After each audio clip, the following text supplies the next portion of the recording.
हाँ बेटा, देखो हम लोग ईस्ट के लाइफ साइकिल को पढ़ रहे हैं, सेक्सुअल रिप्रोडक्शन का पार्ट है।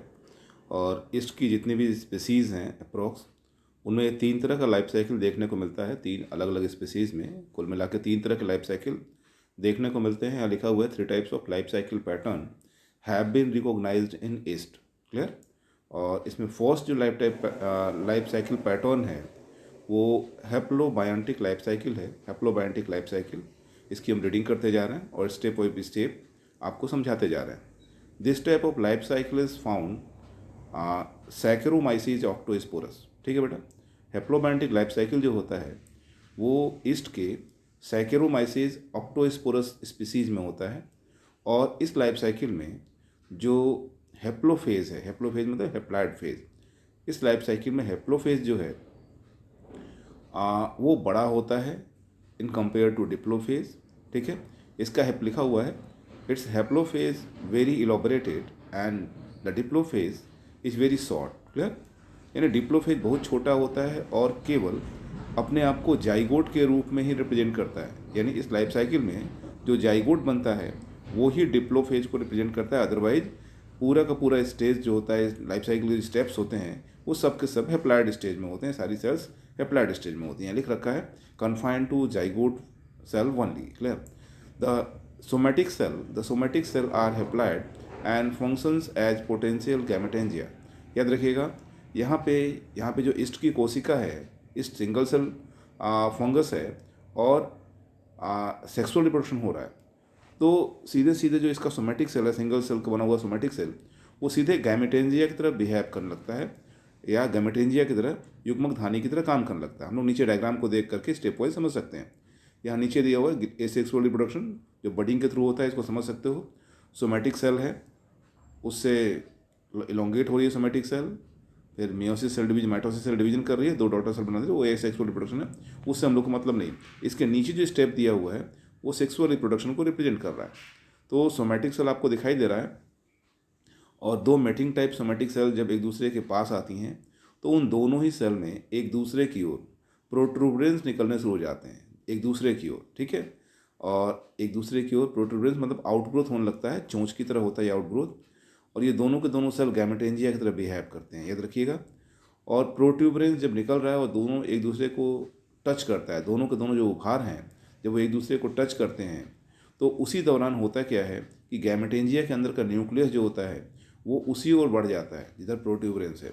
और जिस स्थान पर ये प्रोट्यूबरेंस एक दूसरे को टच कर रहे हैं, इसे कॉपुलेशन लिखा हुआ है, टच कर रहे हैं, वहाँ की वॉल डिजॉल्व हो जाती है। कॉन्टैक्ट वॉल जो होती है, स्पर्श वॉल, स्पर्श भित्ति, वो घुल जाती है। और इसके घुलने से दोनों कोशिकाओं का या दोनों गैमेटेंजिया का जो प्रोटोप्लाज्म होता है, साइटोप्लाज्म होता है, वो एक हो जाता है। और इस फिनोमेना को हम लोग प्लाज्मोगैमी कहते हैं।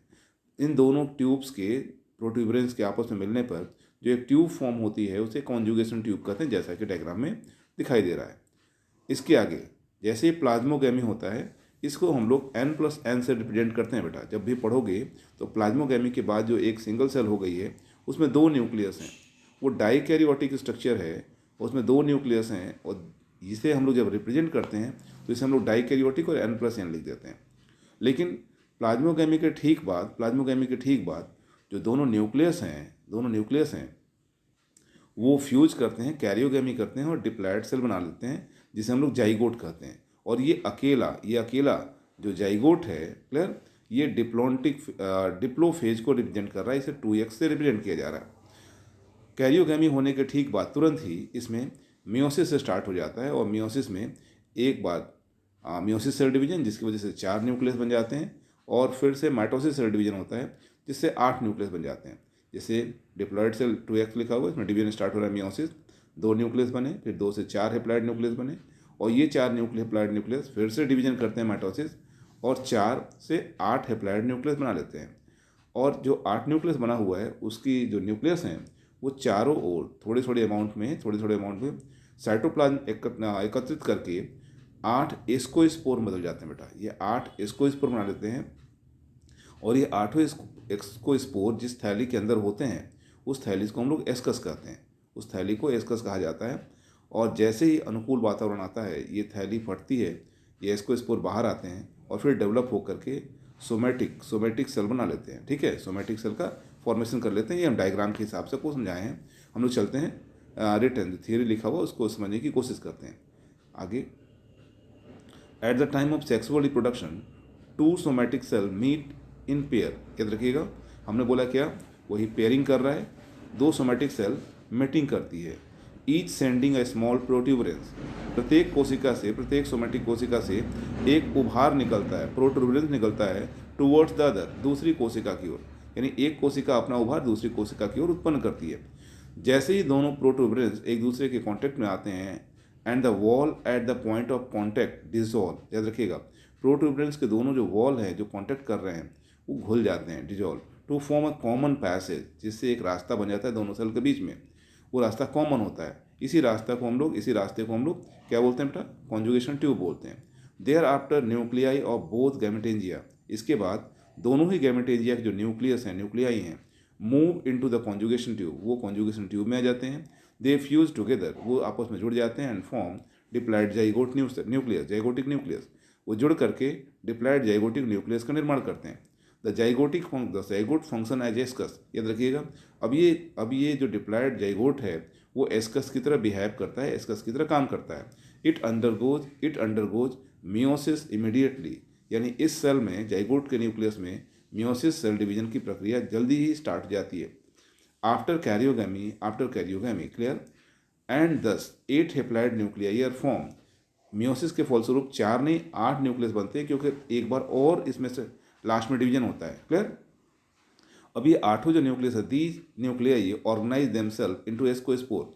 ये 8 के 8 न्यूक्लियाई अपने आप को एस्कोस्पोर में बदल लेते हैं। The ascospores are liberated by breaking of ascus wall. Ascospore जो हैं वो एस्कस की भित्ति के टूटने पर मुक्त हो जाते हैं और फिर से वातावरण मुक्त जाते हैं। Each ascospore behave like somatic cell. ये एस्कोस्पोर जो स्वतंत्र हुए हैं और फिर से सोमेटिक सेल की तरह काम करने लगते हैं। इसके साथ ही हमारा ये टॉपिक समाप्त हो रहा है विद डायग्राम। इसको एक बार पढ़ करके सुन करके समझने की कोशिश कीजिएगा। डिप्लॉन्टिक लाइफ साइकिल नेक्स्ट हम लोग का टॉपिक होगा, इसे हम अपलोड कर देंगे। इसे आप ध्यान से देख करके समझिए। नहीं समझ में आता है तो क्वेश्चन